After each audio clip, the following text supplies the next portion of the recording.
Hi, everyone. Welcome to the next episode of Brains Behind Blades.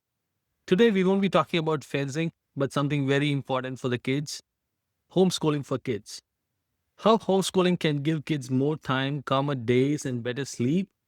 Please join me in welcoming Dr. Claire Honeycutt. We'll deep dive into some of the important topics on homeschooling. Dr. Claire is a neuroscientist, former tenured professor, and homeschool mom who runs Clarified. Dr. Claire, welcome. I'm so excited to talk to you today. Thank you so much for having me on. Let's deep dive into some of the important questions I've been having, and I also have heard from some of the parents. My questions are going to be more to understand and explore the options of homeschooling, and especially for me, our daughter is into fencing. She taken us as a to a competitive level, and we would like to know, like for the kids who have taken up sports, arts, and similar form of primary interests, how can they balance homeschooling and whatever they have taken up? So let's start with the first question of all. What made you choose homeschooling for your family? Like, kind of goes back to how did we get homeschooling in the first place? So I was working as a professor, and my husband had a very intense job as a consultant, and my kids were in daycare, and then COVID happened, and our kids came home, and our life just changed in just a miraculous kind of way. And I cannot understate how different my children were just being home with us all the time. We were going through life and we were just really struggling. I would say we were surviving, we were not thriving as a family. And it was so obvious for my kids and myself, like my own mental health and my own well-being. Like we were just barely getting through. And then all of a sudden, we had these beautiful kids in my life all the time. Their attitudes improved, their joy improved, their sleep was improving. And so therefore they were just better human beings. And I was also a better human being. And it was one of these things that, like, once your eyes are just open to something like a completely different way of living, you're like, wait, we can live this way. This is the whole thing. I can have this every day of my life. I tell people often, I use this, I say that I was healed by the presence of my children. And I really do feel like that. Our lives are so much more intertwined. We are so much more comfortable with each other. And that was why I got into it. And I went down these deep rabbit holes during that summer of 2020 and being like, what is this homeschooling thing? We can just have the kids at home and we could teach them. And I went through the whole thing like, I'm not qualified to do this and I don't think it's going to work and all this stuff. But we were just so committed and we did it. And it has been life changing in all of the ways. And I am so grateful that I have done it. And it does truly allow your kids to specialize in things that are really important to them and unique to them in a way that they just can't get in a regular school system. And so we got in it for the connection with our kids, and then we've stuck in it because academically, oh my gosh, there's so much more you can do with your children than what's just in school. So I'm sure you might be talking to a lot of people in this area. What is that one common myth you wish people knew about homeschooling? So let's see. I'd say interesting question. So one of the most common myths is this socialization thing, like kids won't be socialized. And I think that people don't understand what socialization means. They think that, oh, kids won't, what they really mean and what they're really worried about is like kids won't have friends. And when kids go to school, they create friends, which is awesome, super supportive of that. But what happens in a school environment is they don't actually want the kids talking to each other. So this might even happen to your kid, is that a lot of times as soon as there's friends, like they purposely will try to separate the friends. So it's actually hard for them to be together. And they also, on like the playground time, options for kids to play and socially interact and lunch hours are just like pushed. And so kids really don't have a lot of time to socialize at school. But in homeschooling, my kids have so much free time.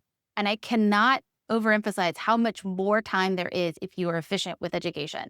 You just can't even believe how much more time there is. And so my kids, when they get with their friends, it's hours. It's hours and hours. When they were small, like when kids are little, you can legit get education done in 2 hours a day. And I'm not even kidding. My kids now, it's a little bit longer because they're getting older or moving into middle school. And so there's a little bit longer, but they still just have hours and hours of time to be with their friends. And not only that, when they start to have problems with their friends, you're there to help them healthfully navigate how to work through problems with friends. And so you were really driving socialization and helping kids learn that. Not only that, the kids homeschool kids are not just interacting with other peers, they're interacting with adults, and they treat adults differently. It's much less like in a school environment, there's a teacher, and it's like you have to obey the teacher and do all the things and say exactly what the teacher wants. And you need to learn how to do those kinds of things. And homeschool kids are respectful, but they're more often interacting with other adults. So for example, my kids go to, I run a little co-op in my house, and I have a friend who runs a little co-op in her house. And so she goes, I drop my kids off with them. It's a super small group. It's like 4 kids and her. And she's also a PhD and has been a consultant. She also works as a consultant currently. And she just interacts with the kids all the time. And it's like conversation based. And so there's just so much more. That's just a big one that people think about with homeschooling. I've got more, but people stop there. No, that's true about the myth. Even we had the same question when we first talked about it. Yeah. So I even had a separate question to ask about how to break that. Yeah. Thanks for addressing that. In my wife and I, we both work from home. So sometimes like we also have to travel. If we homeschool, how might that change our family routine between parents? Like, how can we split homeschool duties with like without any chaos? So it really depends on how you want to think about your kids' education and how involved you want to be with that education. There are parents who 100% take responsibility for the education. So they're buying the curriculum and they're the teacher for the curriculum. And that's one model. And I suggest that very strongly for your younger kids. Like your kindergartner is going to really do really well, your first grader, your second grader, with you being their primary teacher, like you being actively involved. But again, academics, K through 2, 2 hours a day. Oh, really, 2 hours a day. If you want to supplement, amazing. And then that's all the fun stuff. But as you get into the older kids, which I suspect your kids are old, how old is your daughter that's in the fencing? She's 11. She's 11. Okay, so she's the same age as my oldest. So she's in 6th grade. As you move into 6th grade, you can start thinking about being a broker for your kids' education. And instead of you being the 100% in charge, are there other platforms out there that can give your child the education that you want and need for them? There are different models depending on what your goals are. There is like the Alpha School kind of model, which is they focus on, even for older kids, just focusing what are on the basics that they have to do, and they still focus on a 2-hour a day. We're going to get all the basics, reading, writing, math in 2 hours a day. It is a bare bones. It's just going to do it. It's like just just math, reading. No, it's not great literature. It's not great writing. It's not history and science. It's not all of those things. It's just the bare minimum, so that then your kids can focus on other things, right? So it's just going to do the Common Core in that really short period of time. But there's other platforms out there that you can just outsource different parts. So maybe if you're at home, I don't know what your specialty is, but I was a science professor, right? So I really want to be in charge of science. I really don't want outsourcing that to anyone else. I'm passionate about science. I love science. Literature, on the other hand, I like literature. It's not my jam. It's not my main thing. So my oldest is taking an online literature class through a program that I really trust. I've actually used their program in the younger years, but they have an online option. So she's taking it with someone else. And she's taking it with someone who loves it and is passionate about literature. So I think a lot of times that's another myth, is that people think that they have to do all of their kids' education and that then they have to be 100% in charge of their kids' education, as opposed to making use of different platforms. There are platforms out there that you can pick and choose. You can be like, oh, I like those guys for literature and these guys for math and those guys for writing. Or you can pick a single program. There's online academies you can that do everything, and creating social groups and all those kinds of things. It's really up to you. I like having my kids have a little bit more of an in-person situation and an online person situation. But if your kids are really involved in fencing, I bet they already have a lot of close friends. They already have a really great social network. And if you are you've got your family situation, so they may not need any additional friend cohorts as it relates to homeschooling. Maybe the goal is just to get a program that they can get through and focus on the basics so that they can explore their interests in other ways. So one thing that when my wife and I have a discussion, she does a lot of drop off, pick up, and take her to the classes. So we split our responsibilities. And I sometimes have to travel with my daughter for the tournaments. So one thing that she's scared about is while doing the home stuff, and she's also a working professional. And she's into tech, like me. We both are into technology. She's more worried and scared that will that add a lot of work on her plate. So then, sorry, go ahead. No, on a typical day, what day? Like on a, and also we both work from home and another person is going to be home full time. So what does a typical day look like for a middle schooler, high schooler? I can talk about my typical day, or I could talk about a typical day that you might want to choose. So for me, I'll start with what we do.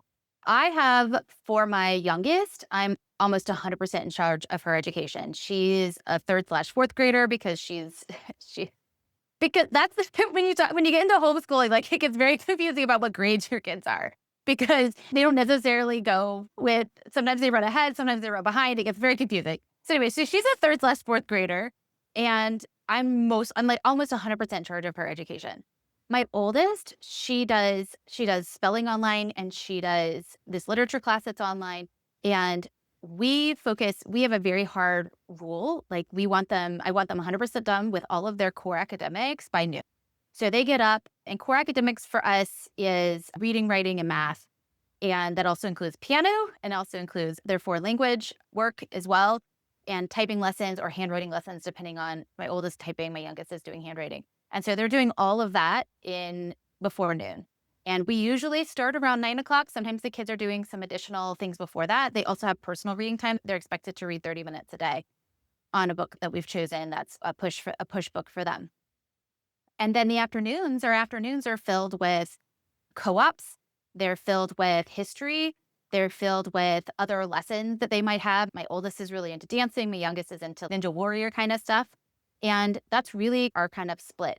Now, if your kid is fencing, you really can get almost all of the core academics done in the morning or the afternoon. It depends on when they're doing this fencing, right? I don't know what your schedule is, but if you want to make additional time so they're not just doing fencing in the evening, but they're doing fencing all afternoon, you can make that happen. You really can. They can get up, they can do things. In your case, what I would suggest is finding an online platform, particularly if you don't have, since you're both working from home, you're both working professionals, and thinking about finding a program that is going to fit all of their needs. You can go with either just these AI programs that teach, and we can talk about the pluses and minuses of that. And, or you can go with live teachers, and they have both, and both of them are out there, and almost none of them run all day. Most of them run because they also know that homeschoolers want to have at least a day off because they want to go do social things. And so most of these programs are not all day long. You can also do a hybrid approach where you've picked like a math academy, which is a great, it's really good for, it's an AI tutoring, but also has a really good pedagogy model. I don't know how deep you want to get into pedagogy, but like a math academy is going to teach her all the math that she needs.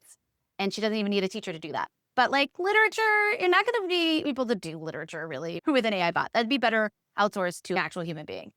And writing composition in the same sort of way. And so you're going to want like a real teacher. But all that to say is that you can homeschool and not be the primary person in charge of their education. You're more of a broker for their education. You're going to go outside and find resources. It's never been easier to home educate your children because there's so many programs. And the other thing about it, they're incredible programs. There's this amazing program called the Socratic Experience, and it's all about Socratic dialogue and preparing the mind in incredible ways. And they just sit and they just talk about literature with kids and philosophy with kids and just like deep diving all these things. And they think about that as it relates to math as well. It's an incredible program. So you don't have to do just like a traditional program if you don't want to. Understood. Okay. So it's very interesting that you said about like how this curriculum works. A question here is how advanced that you got to plan for a week or a month. Now, the question is you have the choice of picking different courses, classes from different platforms.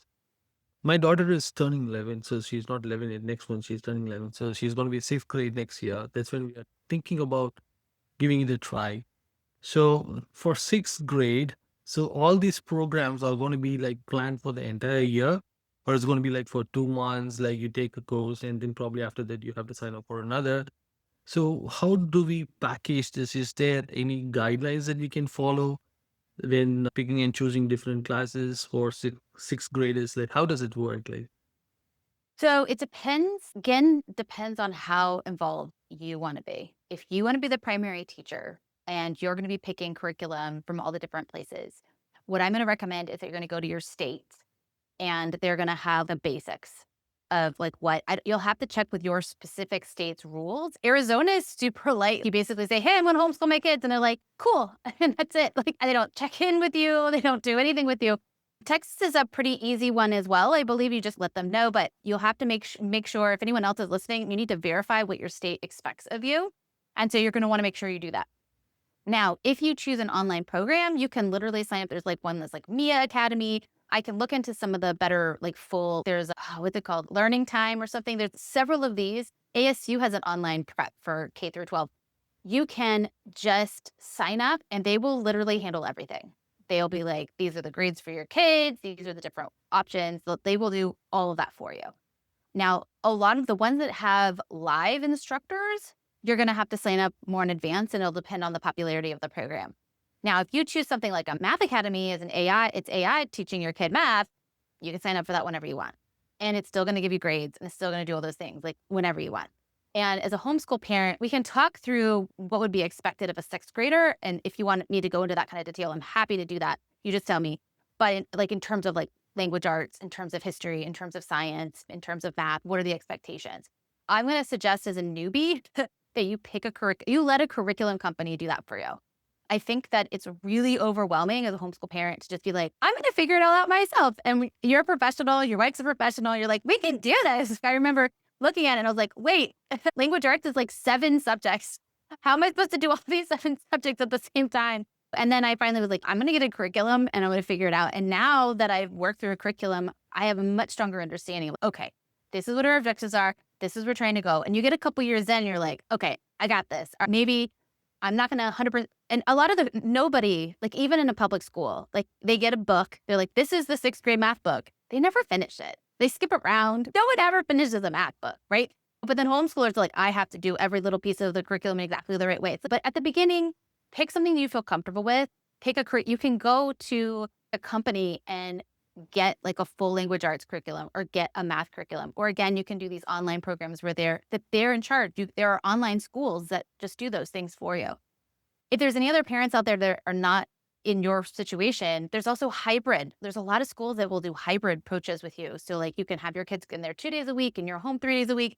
I don't think that's the right situation for you because you want the flexibility to travel. You want the flexibility for you both to continue working, I assume. And so what you really need is someone else that's going to basically broker your kids' education and they can do that education wherever you may be traveling to. So like my kids they can homeschool. My husband's from India. And so we'll go to India for a month and my kids homeschool in India, right? Like their school doesn't have to stop because we are traveling, right? Yeah, that's true. Yeah, this travels with us, right? We can take up classes anywhere we go. In public forums, can you suggest something like back in homeschool families, like the newbies, can find communities and support experience that we need to look up? Is there any similar experience some parents or kids have expressed? Is there any popular or common platform that we can leverage? I will get you some. I was going to say, I have the platform that's got about 4,000 parents that are involved. And you can follow me on X. I got 16,000 parents that follow me there. And they are really super, super supportive. Just whenever I've got a question, I put it out there and just like literally get hundreds of responses every time. So you can certainly do that. Other ones that are great, I'm trying to think of communities. The Homeschool Mom has one. I will tell you that what most often happens is parents find like co-ops within their community. And I really recommend that because it's really good to have that in-person like group of people that you're doing this with. I think that's one of the big mistakes that a lot of newbie homeschoolers make is like, I'm going to do it on my own. And you're so capable of doing it and you really can, but it's going to get hard. It gets hard. Anything that's worth doing it's going to be hard sometimes. And it's good to have other people that are there within. And the friends that I have a good friend who's much more involved on the online and I can, unlike she has a lot of Facebook groups and a lot of co-ops that she's been a part of. So whenever I'm like, hey, I'm looking for this, I found that art class or I found finding people that are going to do it with you. And I really recommend find an online community. That's great. If you pick a curriculum set like Memoria Press or Well Trained Mind, they have cohorts within them. If you choose an online program, they're going to have a community within the program for you to interact with. And that's probably the best to have it targeted to the way that you're educating your child. Because There's so many different ones. There's Charlotte Mason style and the Montessori style and the Charlotte, and it's just, it goes like classical, and there's just so many different styles. So I would focus on finding how you're going to educate your child through an online program and try to create that cohort. And then go to, I think it's homeschoolmom.com has like a list by state of all the co-ops in your area, and just find one. And I will encourage people that every co-op is a different feel. So if you try one, you're like, this isn't for me, just keep trying more, because we've done several different co-ops and it took us quite a long time to find one that was really us and really suited us. And but we, every time we moved on, we picked up a couple of families. And so now we have a broad network of families that can help us if we ever get stuck or need help. Thanks for sharing those links. I'm sure I'll go look it up. And I'm sure like when we start something, we'll make a lot of mistakes. And there's a high chance that we're gonna do a lot of sign up for a lot of stuff. And this is something I anticipate because this is what we have done it in the past. There's history to it. So, what are the signs or tips that we need to look out when we are doing something, a bad practice?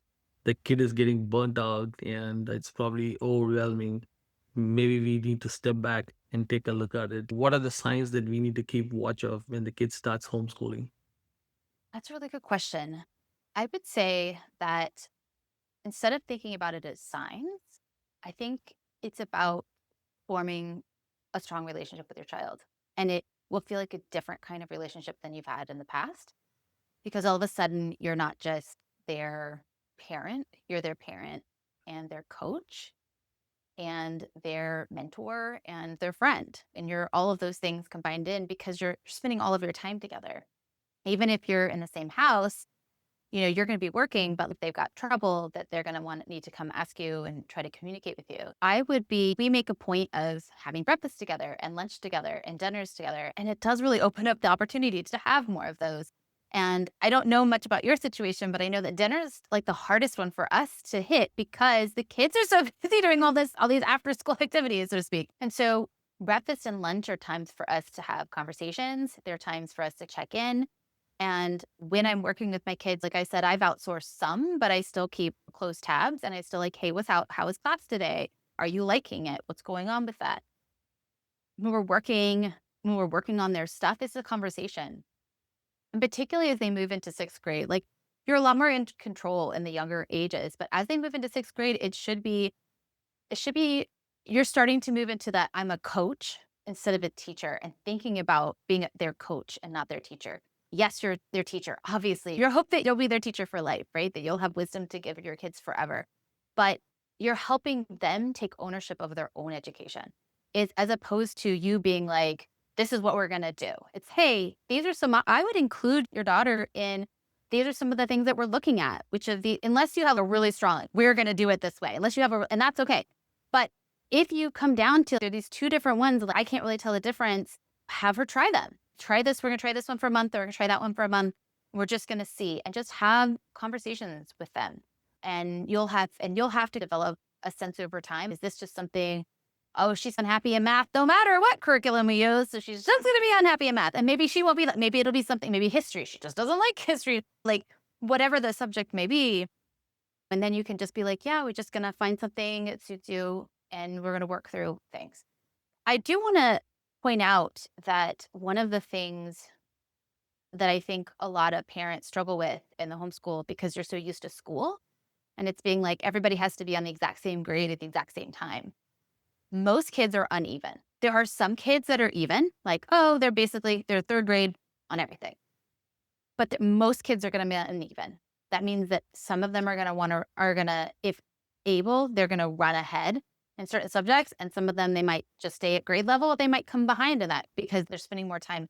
So you'll have to decide how much you're willing to allow that kind of flexibility, and allowing them to run ahead in things that they're really talented at and spend deeper amounts of time in that. My oldest is, like I said, her main strengths are her literature and her writer. We have her in a very sophisticated writing program. I have a part of her school is she's writing a novel. That's her choice, because we had conversations about what does she really passionate about? What does she really love doing?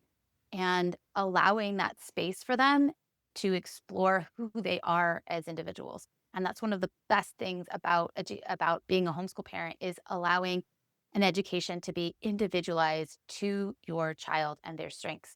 And if that, and I, because I assume you want the education to go alongside this fencing, but that's the fencing is an amazing opportunity. She's going to be allowed to explore herself deeply in that and learn more about that. Let her do some of her school in fencing, right? Let her read nonfiction books about fencing and incorporate that. Like, learn about the physics of fencing, right? Or all these other things. Like you can do so much science around fencing and or like keeping your body in shape and nutrition and all those things. And so allowing her to create, particularly in middle school, truly like sciences in the middle school, like allowing them to find those interests and diving deep in them and really letting them take over their own education. I don't know if that's exactly answered your question. I guess the answer is form a different relationship with your kids and you'll know exactly where they are.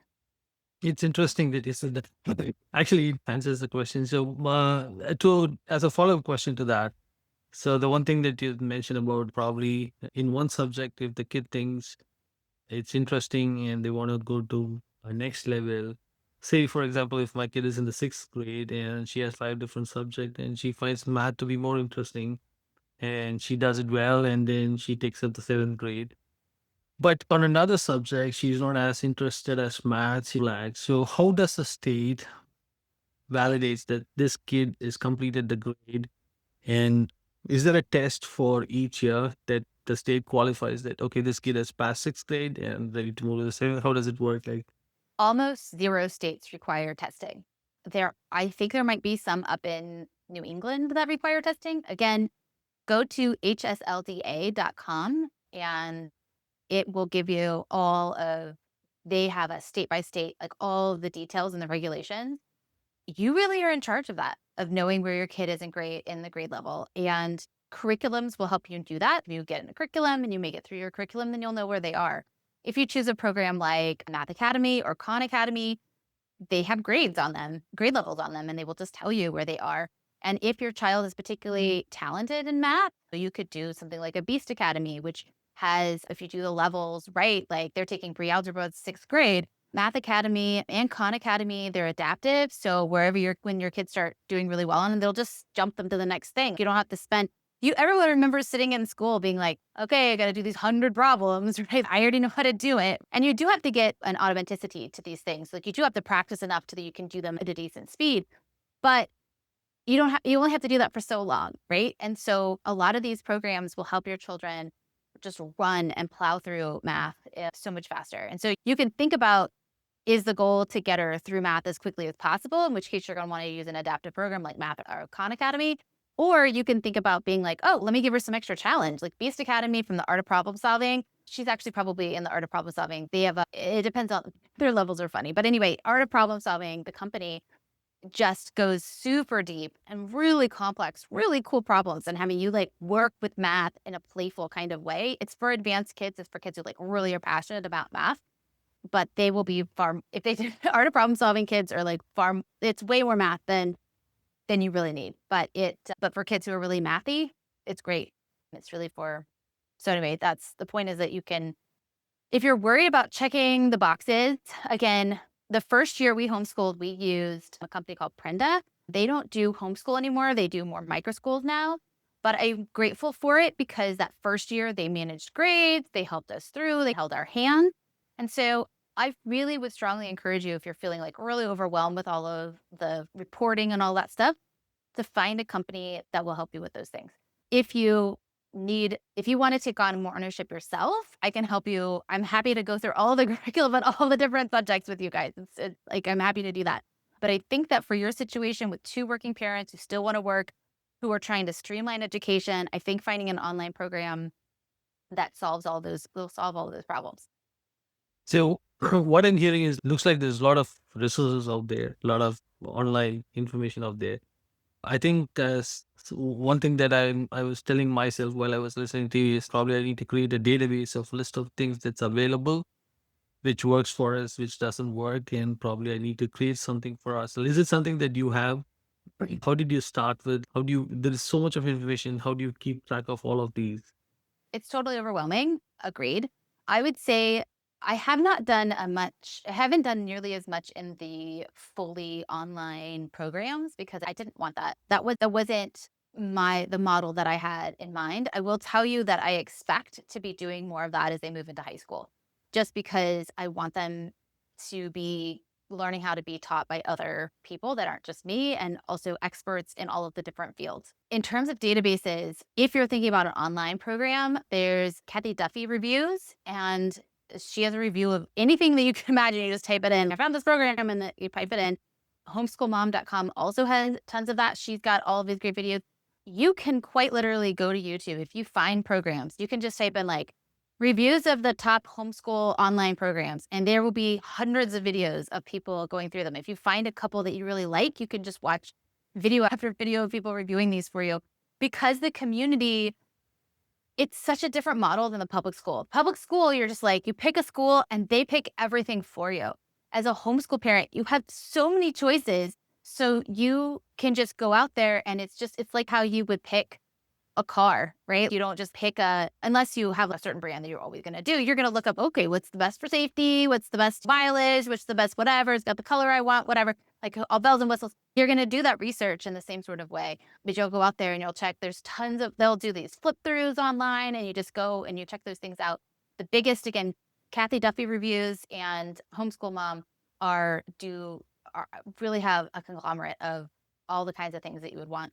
They have the reviews out there. There's at least a starting place. That's very interesting. So there's a lot of resources here, and especially for us, I can only speak for us. I'm sure we have to depend on some kind of online homeschool program. So what is like a budget in terms of how much a parent have to spend for a kid in middle school and all the way up to high school? Like, is there something that you can quote? It's all over the place. Like Khan Academy is 100% free. It does math, and I believe they have a language arts program too. You're going to want to supplement heavily with literature, but I believe they've got some basic language arts and things like that in there as well. And there's even some online ones that are like free, and you can piece together some that are cheaper, all the way up to Alpha Schools. It's like $65,000 a year. So there's everything in between. I think are you an ESA state? Did Texas pass the ESA there for you guys? I'm embarrassed. I don't think I know that term. I'm hearing Okay. the first time. Right. There, you should look it up. I don't know if Texas has one. I thought they did. So Arizona passed what's called a universal ESA, which is an education savings account. It means that I get $7,000 per kid per year to educate them. Oh, okay. So I'm paying for the vast majority of their school through that. And you can get a lot of online programs for $7,000 a year. We'll have to I can see if I can look it up later to see if Texas has a universal ESA. But a lot of states have passed those, and you should absolutely look into them if you have them in your state, because then you can use those funds to pay for your kids' education. But there really are a lot of options out there in terms of price. Your cheaper ones are going to be the ones that don't have live instruction, because like a math academy is like $50 a month. Again, Khan Academy is free. Math Academy is a slightly better program. We can talk about why if you want, but it's $50 a month. But that's just math. And then you've got literature and language art. But there's a couple of like The Good and the Beautiful. It does have, so it's not secular, it's a Christian program, but almost all of theirs, every single one of their curriculums is less than $100. So you can get a full language arts curriculum and a full math curriculum together that's going to be less than $200 for the whole year. Wow. Okay. Yeah, but that's a paper one. That's not an online one. So it's paper, but she's 6th grade. She can work most of it herself. And then your wife or you, whoever's going to do it, will just have to check it. And it comes with like a manual that tell you what the answers are. Oh. What you can do. And I really like The Good and the Beautiful. Again, it's not a secular program, but it's fairly light in my sense. So we're a multi-faith household, so we're not exclusively Christian. And it works for us. It's a lot of talks about like character and morals and values, as opposed to like Christian theology. It doesn't talk about that in that way. But in any case, it's a really solid program, and it does art history, geography, and all the language arts things. So reading, writing, math. It comes with the books. Like, here are the books that you need to get. And it does all of those things in one. And their program goes all the way through high school. And again, I haven't looked at the high school programs. They might be a little bit more than $100. But my point is that you can do all of this. You can get math, reading, and writing with a paper one that's a high quality one for $200 a year. That's fantastic. You've been sharing a lot of great resources. I'm going to make sure I cache that and add it to the video description for others to make use of it. So my next follow-up question is, this is as a first timer, right? For a family on the fence deciding between school and homeschooling, what's the first small step to take to prepare ourselves? What is that you would recommend? Oh, if are you on the fence? So I'm trying to convince you, or are you like you're gonna do it? What's the first thing you should do? Yeah, first thing we should do, still we are debating about it. At home, my wife and I, we talk about it. Sometimes we are more inclined towards starting it as soon as possible. Sometimes I think we do not have enough information. We need to do a little more research. So my wife, my kid goes to a charter school, and so there's a lot of long wait list. So we got picked up and she started, but like removing her from the school, the chances that she may not be able to go back to the same school, like, we have to find another school. So we have to do our homework well. So we need to prepare what things needed. And the other thing also, like to that, another follow-up question I would also add is there a way that we can try it for 30 days, probably during the summertime, and then see if it works? If it not works, probably I'm sure there are certain situations homeschooling is not for all. If that's the case for us and we find out, then I believe is it something that we can try during summer, during our vacation and see how it goes. If it works, probably we can continue. If not, she can go back to her school. So what do you recommend? Like, what do you suggest that we Yeah, should? I was gonna say what I was gonna recommend is just try it for a semester. I think 30 days is a hard. It's hard to know. It will take you. I strongly suggest if you've decided to homeschool to go through what's called a deschooling period, and that's where you're acclimating to a new life. At school, there's a schooled the way that you interact with learning in a schooled environment is very different from the way that you interact with learning in a homeschool environment. That's another myth. You asked me about myths. People think that it's just school at home. It's really not. It's such a different experience. In school, you're told exactly what to do, when to do it, down to you have to raise your hand to go to the bathroom. This is when you eat lunch. This is when you have a snack. This is when you can talk. This is when you can't talk. You're not in control of your learning. The teacher's in control of your learning, and you just have to do it. And then you come home and then you still have homework and you're told exactly what to do. With a homeschool world, the child is in charge of their education, particularly as they're moving into sixth grade. My kids know this is what you have to do today. I don't tell them when to do it, right? Or how to do it or where to do it. Sometimes they do it on the porch, which we designed for homeschooling, and sometimes they're on the couch. And when it's nice, it's outside. And we talked about it before he came on. Today we went to the library because my kids love this library that overlooks the lake. It's choices. And so I really recommend a deschooling period. It's too bad about and I would recommend, let's talk about the charter school situation. If you didn't have that situation, I would say try it for a semester. It really can't harm your child. You cannot get that far behind in a semester. So even if they learn nothing for an entire semester, you can put them back in school and they'll be totally fine. It really is not going to harm them. Now you've got this charter school situation, so I don't know how to manage that. I don't know if there's a way to get a leave of absence for a period of time or just say, like, to hold the spot so that what the charter school cares about, though, is that, like, attendance matters for the money that they get from the state.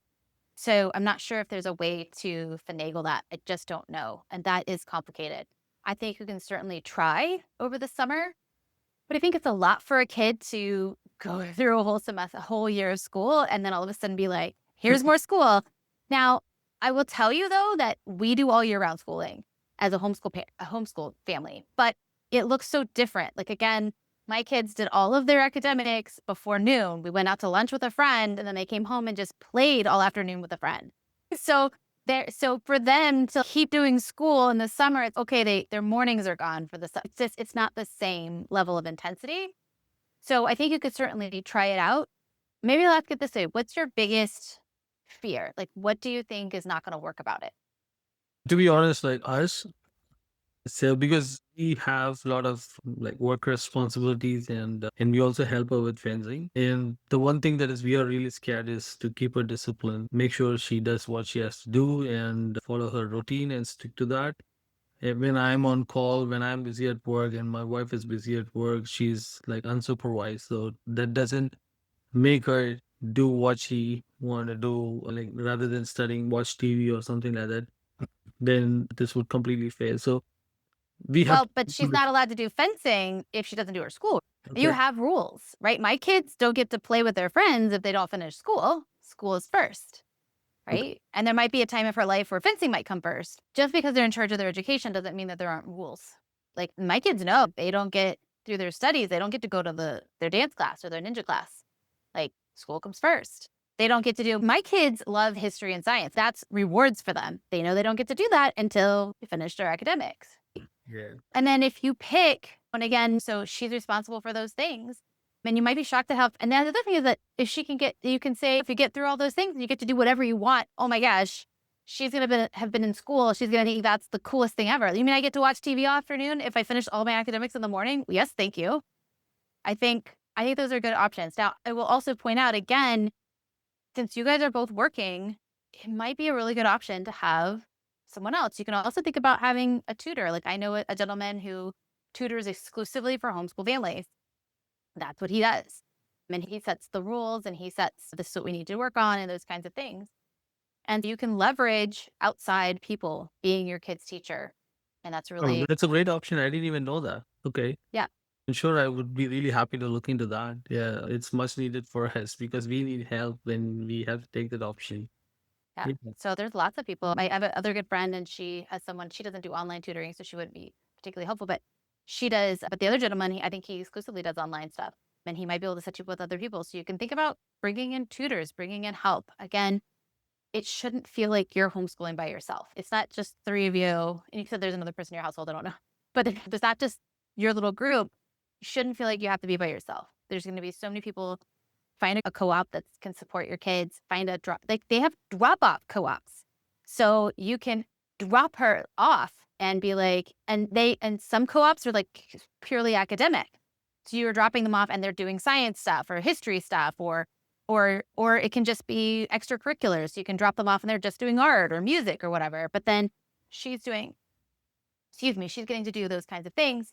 There really are, if you can imagine the option out there, it's out there because there's so many more people that are homeschooling than you think. Texas is a big homeschool state. In fact, my daughter, I mentioned she's on that online program, like over half her classes from Texas, right? Oh, Yeah. yeah, actually, yeah, true. We've been talking about this, and I believe since COVID, this topic has got so much of attention. And sometime last year, or probably 2 years back, this came up on the news that I don't remember the city exactly, so I don't want to quote. The public school, one of the public school was shut down because most of the kids in that region they've decided to do homeschooling, and this is one of the popular city in Texas, in North Dallas. I was really surprised that I'm sure you are seeing this pattern, right? So there are more kids moving towards homeschooling than going to any public or private schools. Is that the trend going in that direction? It's growing exponentially. I think COVID awakened people to what was going on inside the schools on a variety of levels. And I think the other thing is that parents recognize that they can give their kids a better education than the schools can. And it sh- it shouldn't be possible for a mom and a dad who are not trained as teachers to give their kids superior educations in the public school, but it happens all the time. Interesting. Yeah, sorry, please continue. Yeah, no, I think that it is continuing to grow. And now that there's more and more states with these ESA accounts, there's more and more businesses popping up that take that money. Like Arizona has always been a school choice state, so you can always just pick the school that you want your kid to go to, as opposed to it being locked into your place where you live. They've always been a strong supporting of homeschooling for a long time. But now that there's this ESA and it's universal, all of a sudden there's more co-ops, there's more, all of these things that are popping up because there's money there. And everyone's thought that the private schools were going to charge more, but actually they didn't because they want to stay under so they can get all the ESA kids coming in. So it's actually brought down the private school education prices and increased the options for other education sources. And that's why I say if you've only ever experienced the public school model, you can't even imagine what's out there. And like you said, it's overwhelming how much there is out there in terms of the style of education, not just like paper and AI, but there's different ways that you can educate your child. Is your goal just to get them like Alpha Schools models, get all the basics done in 2 hours a day, and then let the kids do passion projects for 6 hours a day?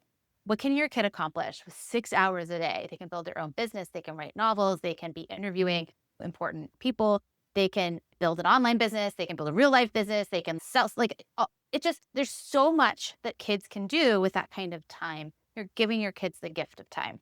And so that's their model. But then there's other models like the Socratic Experience or the Well Trained Mind Academy or Veritas Press. And they're like all about a hardcore liberal education, like the original style liberal education, though, where you're like dissecting texts and you're writing like the old, like the ancient Greeks wrote, and you're doing philosophy and logic and stuff. It's like there's infinite ways to educate children. There really are. And the homeschool community, it's all out there.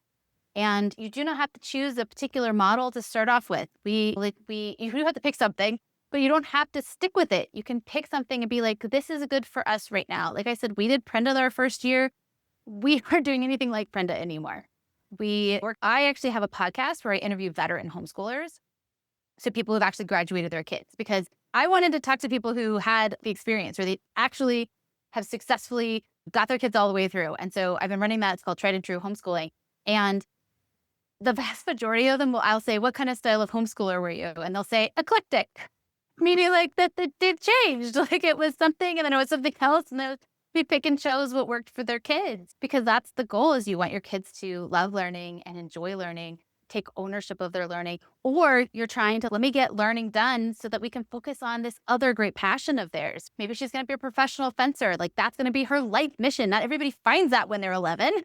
But she did, and that's amazing. And then also with homeschooling, if something happened and she decided that she didn't want to do fencing anymore, oh my gosh, she still has all of this time to explore completely different things that she wanted to. So there's just so much flexibility in anything you can possibly think of, you can do it. And I'm happy to, for the record, for you or anyone else, I'm happy to, if you were like, hey, I'm really interested in these kind of things, I'm happy to go through those programs with you and help give you suggestions. I do that all the time for people. It's what I do now. I run clarified.life and I help parents homeschool. So anyway, if you need help, if you've got an idea, like I'm in this zone, I want this, or I want a hybrid, or I want that, I can help you. I'm happy to help you go through a curriculum. Yeah, thank you. Thank you. That's wonderful. I'll make sure that I share this link on the description and also probably add as a subtext in our video. And I'm sure people will be more benefited. And also, this is definitely a growing market. In my personal experience, I was also wondering, the curriculum is like static or the growth is very slow compared to the actual real life scenarios on what things are happening around the world. There's a lot of advancement. Are we really preparing the kid for the future, or are we very adamant and sticking to the curriculum?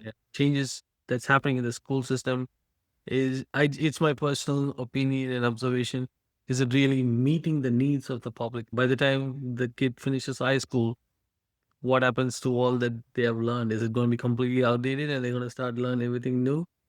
Yeah, everything has changed. And even before COVID, I was asking a friend as a funny discussion, what is next in school and the colleges? So yeah, so I'm coming from a modernization application background. So I talked about what about education as a service?